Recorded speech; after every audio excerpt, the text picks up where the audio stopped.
Misère de l'homme. Désormais, le centre est partout, la périphérie nulle part. Le silence éternel de ces espaces infinis m'effraie.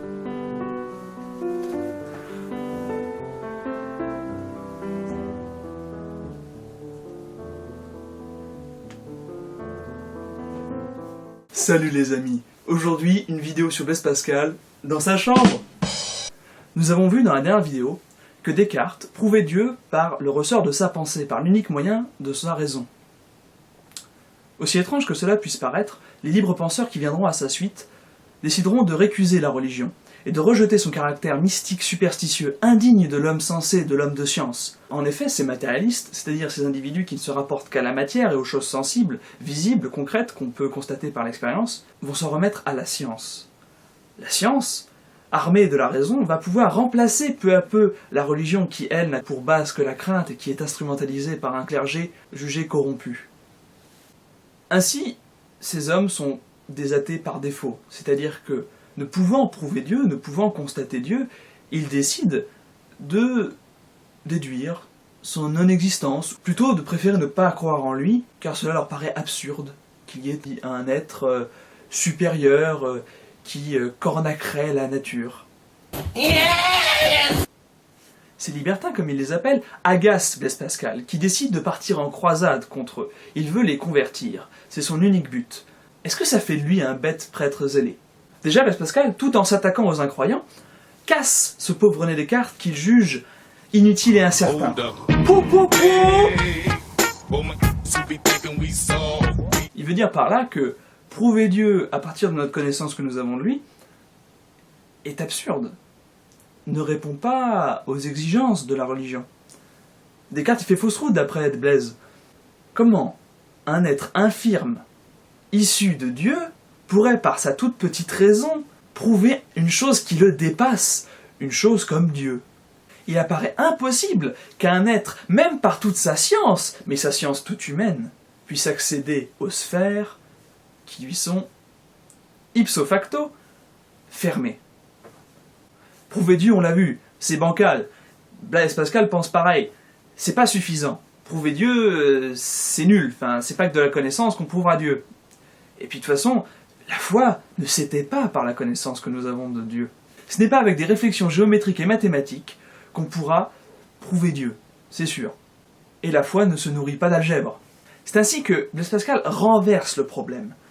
Il ne s'agit pas de prouver Dieu, puisque notre connaissance est toute humaine et entachée de toutes nos faiblesses et de tous nos défauts. C'est pourquoi il se penche sur le registre du sentiment. Ce n'est pas non plus n'importe quel sentiment. Non. Il ne s'agit déjà pas de concupiscence. La concupiscence, qu'est-ce que c'est ? C'est un truc auquel s'attaque beaucoup Descartes dans son ouvrage Les Pensées. C'est l'amour terrestre, l'amour des choses terrestres. Mais c'est plutôt un amour qui est corrompu, une sorte d'amour vicié par le plaisir qu'on tire des choses. Non, c'est quand même de l'amour, mais une sorte d'amour absolu, détaché de toute fin.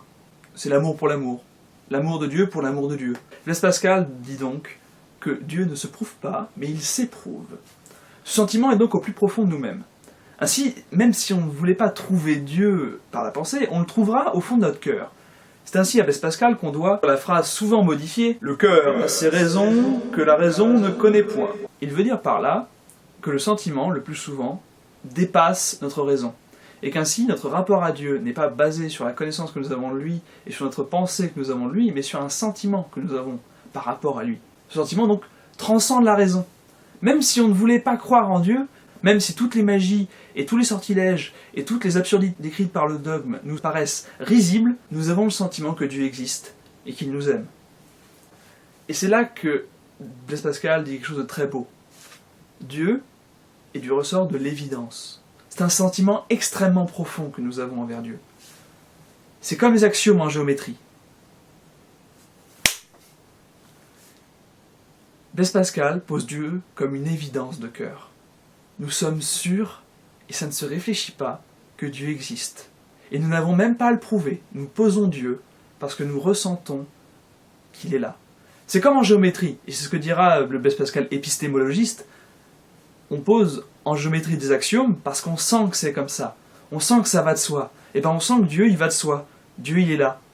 C'est intéressant aussi de penser que notre raison serait donc plus faible que notre cœur.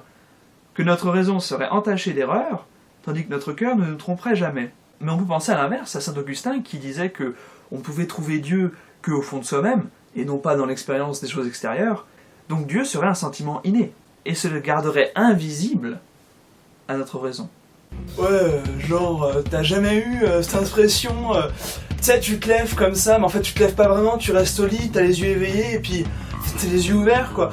Puis tout te semble trop inutile. Enfin, je dirais, tu reçois tes messages, tu regardes tes SMS, y'a ta meuf qui t'appelle, tu trouves tout chiant, tout nul, t'as pas envie de sortir, alors tu restes à l'intérieur, puis tu regardes, je sais pas, une vidéo de chat, t'occuper un peu. Ouais. Ce que veut dire notre ami, c'est que tout lui paraît vain, incomplet, rien ne semble le satisfaire. Pourquoi? Parce que nous sommes des êtres finis. Et qu'est-ce que ça veut dire, fini? Ça veut dire que nous sommes un morceau, arraché à la nature, au monde extérieur, et que nous ne pourrons jamais être complets en nous-mêmes. Nous dépendons des choses autour de nous. Et surtout, nous dépendons de Dieu. En effet, Dr Blaise Pascal a un diagnostic. Il manque à notre ami Dieu. C'est là toute l'originalité de Descartes. Il nous montre qu'il nous manque quelque chose auquel nous ne pensons pas. Ne nous méprenons pas, ce n'est pas du désir, c'est du manque. C'est-à-dire que il y a quelque chose que nous ne pouvons même pas constater et qui nous manque. Nous avons un chagrin de Dieu, alors que nous n'avons jamais vraiment connu Dieu. Mais enfin si vous avez suivi, il était en nous depuis le début, au fond de nous-mêmes. Considérons maintenant l'athée. L'athée a des pellicules sur les cheveux, des boutons, il est laid, il parle mal le français, il a un accent terrible en latin et il vote extrême droite. Il n'a vraiment rien pour plaire. La force de Pascal, qui n'aime vraiment pas les incroyants, c'est de leur prouver, par l'absurde, le sort qui les atteint s'ils ne croient pas en Dieu. Celui qui n'écouterait pas son cœur, et qui préférerait la raison, il lui est promis un triste sort. Il lui est promis une triste vie. Misère de l'homme sans Dieu. Ça fait peur là tout d'un coup, hein. Blaise Pascal nous fait angoisser. C'est là que Blaise Pascal entre dans un problème qui n'est plus gnoséologique, mais ontologique. Aucun rapport avec une dynastie du Saint-Empire germanique. Ontologique, ça veut dire relatif à l'être. Blaise Pascal est beaucoup plus ouvert sur le monde que son homologue Descartes. Il ne veut pas se renfermer sur l'intimité gastrique de l'homme. Blaise Pascal considère sa place dans l'univers. C'est pourquoi il parle de ces espaces infinis. Moi, Blaise Pascal, il me fait penser à ces astronautes qui sont détachés de leur fusée, vous savez dans les films d'horreur là où ils se perdent dans la galaxie, et il est là, dans le vide, et il angoisse un max quoi. Il n'y a rien derrière lui, il n'y a rien devant lui, la fusée elle est perdue, et puis rien, personne. Et il sait pas où il est, quoi. Il est perdu. Et ben, quand on réfléchit bien, nous aussi, on est perdu. On est sur une petite terre, et c'est la contingence totale. On aurait pu ne pas être là. Et nous-mêmes, quand on cherche une définition de nous-mêmes, moi, quand je dis qui je suis, moi, pas de réponse. Est-ce que je suis mes cheveux? Ouais, mais si je me coupe les cheveux, j'ai plus de cheveux. Est-ce que je suis mes yeux? On peut m'arracher les lobes, je serai toujours moi-même. C'est pourquoi l'homme est misérable. Ontologiquement. Toujours, nous serons misérables, parce que nous sommes des morceaux de chair, nous sommes des petites choses, des petits morceaux de création, des espaces, on est jeté dans la vie, on décide de rien, et on est là à tourner sur nous-mêmes, à nous divertir pour essayer d'oublier qu'on va mourir. C'est pourquoi nous avons besoin de Dieu, et que ce n'est pas la raison qui va nous sortir de notre désespoir ou de notre misère, c'est bien notre foi. Tout ça me rappelle le protagoniste de Fight Club.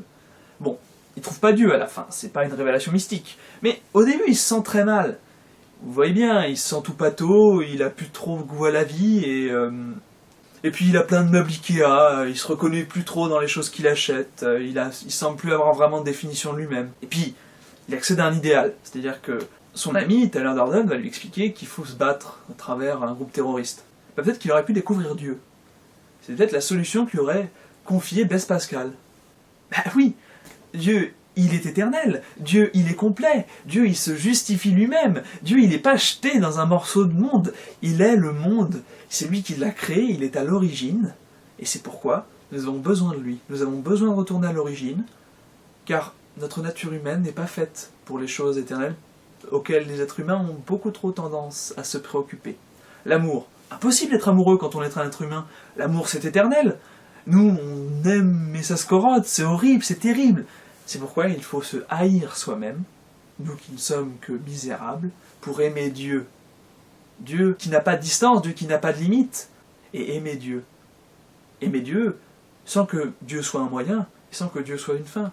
Il faut aimer Dieu pour aimer Dieu. Détail intéressant, Blaise Pascal, par rapport à son homologue Descartes, ne pose pas l'homme comme un référentiel. L'homme est perdu dans l'univers. Il n'est qu'une des multiples choses qui existent. Pascal n'a pas autant d'optimisme que Descartes par rapport à la nature humaine. Ce qui est intéressant, c'est que Pascal isole notre besoin d'absolu. L'être humain a un besoin inné d'absolu. C'est ce qui peut expliquer toutes les questions qu'on se pose, les questions métaphysiques. Pourquoi je suis là? Qu'est-ce que je dois faire? Qu'est-ce que je peux connaître? Dis-moi maman, dis-moi!